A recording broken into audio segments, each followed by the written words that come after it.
Good morning, people. It's Awakened Sheeple. It is December 6th. It is 7 a.m.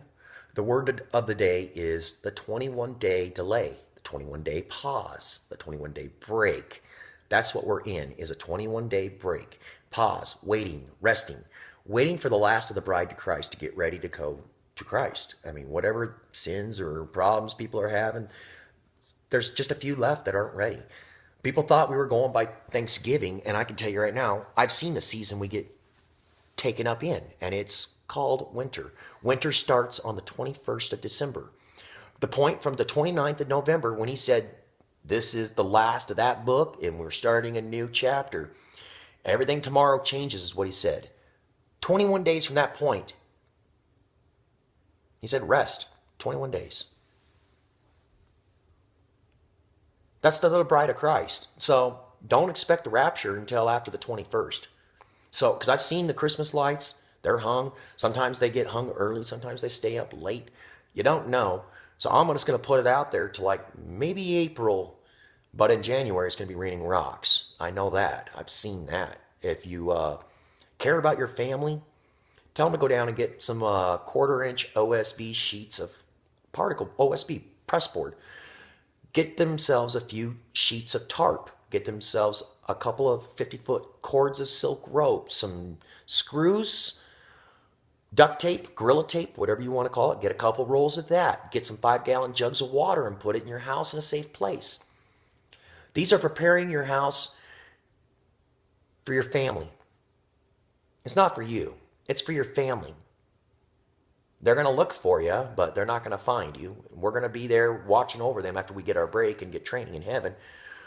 But the people that are left behind are going to need a house that's prepared. Have you prepared your house? Have you prepared your family for the catching up? Because what's going to happen? He's going to pull us right out of here.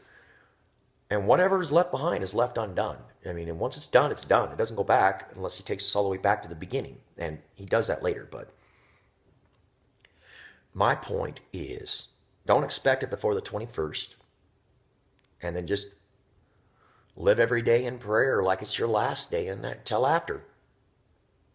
Because after that, he takes us up pretty quick. I mean, when I saw the season, it happened fast.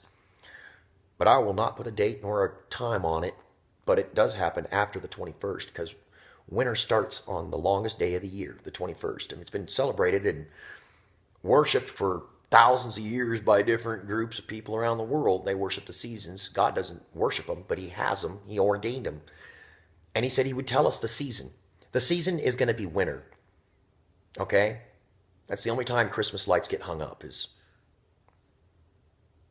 that time of the year. And believe this, between now and the 21st, you are going to probably be visited by devils, demons, or anything else that's going to try to get you to stay. In one way or another, they're going to want to get you wrapped back up in Babylon. And I've seen it. All I can say is that in my case, it was a woman in red, wearing red, in red, red, red. Everything was red about her. And she's begging me to stay, begging me to stay. Please stay, please stay. I say, daughter or lady, I do not know you. That's exactly the words that came out of my mouth. Lady, I do not know you. I turn, kneel, say, Jesus Christ, take me home. Jesus Christ, take me home. Jesus Christ, take me home. Gone. Blink of an eye. I didn't see any blue light or feel any electricity. I didn't see any angels. My eyes were closed, and it only took a split second for me to go from wherever I was to when I opened them. And it was done. I wasn't floating through the air or any of that stuff. I'm not saying it's not going to happen like that. I'm just saying that when I needed God, I called to him and done. God don't mess around when he wants you.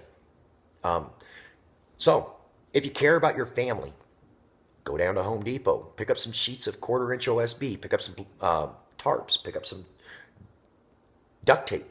Pick up some water and put it in the garage and leave it.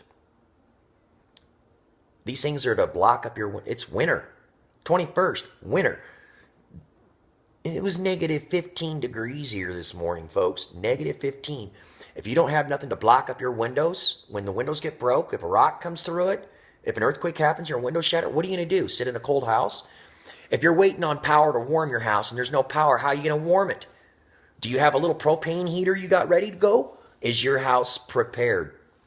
I'm telling you right now, he spoke to me for about 3 months straight, and one of the main words he said was prepare your house, prepare your house, prepare your house, prepare your house, over and over and over. Now, my house is prepared. And then I got removed from the house, and I'm like, why did I have to prepare the house if I'm not even going to live there?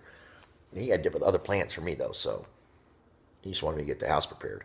But I'm telling you what, folks, wherever you live, if you've got family members there that are not good with God, they're going to be stuck here, and they're going to really appreciate it if you leave some materials behind for them. Knowing what they need now will help you or help them then.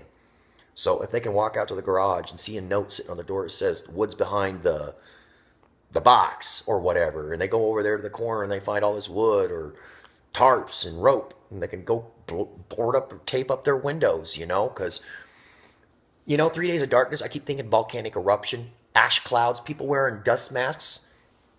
I've got a whole package of dust masks up there. I use them for work around here, but when this stuff comes, I will tape off my windows. I will be taping off any air vents. You talk about sealing yourself inside your house.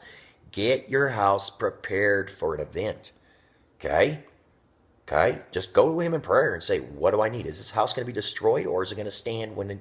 And if you don't know, anoint it like the walls of Jericho when God said walk around them for 7 days, chanting and stuff. He wants you to do that same thing around your house with the holy oil. Do it on the inside, though. Anoint all the lintels and doorways and windows, all of them. Go away all the way around the house, and you pray. You pray and ask him, what do I need to prepare my house? And he'll tell you if you need to worry about it.